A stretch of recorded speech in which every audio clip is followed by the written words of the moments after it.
جنت میں سونے کے پانی سے لکھی ہوئی تحریر۔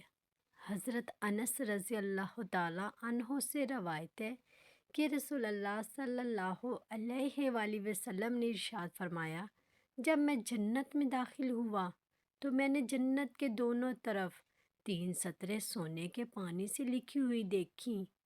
پہلی سطر لا الہ الا اللہ محمد رسول اللہ، دوسری سطر جو ہم نے آگے بھیج دیا یعنی صدقہ وغیرہ کیا اس کا ثواب پا لیا، جو دنیا میں کھا پی لیا اس کا نفع اٹھا لیا، اور جو کچھ ہم چھوڑ آئے اس میں ہمیں نقصان ہوا۔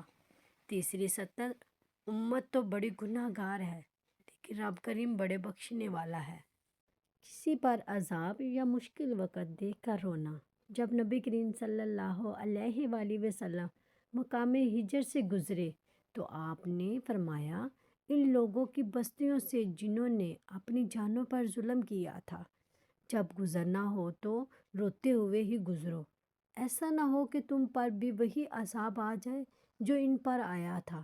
پھر آپ صلی اللہ علیہ وسلم نے سر مبارک پر چادر ڈال لی اور بڑی تیزی کے ساتھ چلنے لگے یہاں تک کہ اس وادی سے نکل آئے۔ عمل اتنا جتنی طاقت۔ حضرت عائشہ رضی اللہ تعالیٰ عنہا نے فرمایا کہ میرے پاس بنو اسد کی ایک عورت بیٹھی تھی۔ نبی کریم صلی اللہ علیہ وآلہ وسلم تشریف لائے تو ان کے متعلق پوچھا کہ یہ کون ہے؟ میں نے کہا کہ یہ فلاں خاتون ہے جو رات بھر نہیں سوتی۔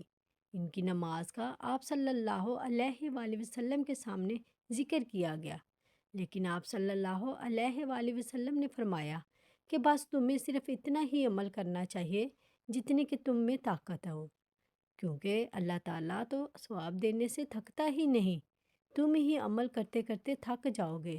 رسول خدا صلی اللہ علیہ وآلہ وسلم نے فرمایا، جب انسان 40 برس کا ہو جاتا ہے اور اس کی اچھائیاں اس کی برائیوں پر غالب نہیں آتی تو شیطان اس کی آنکھوں کے درمیان بوسہ دے کر کہتا ہے، یہ وہ چہرہ ہے جو بچ نہیں سکے گا۔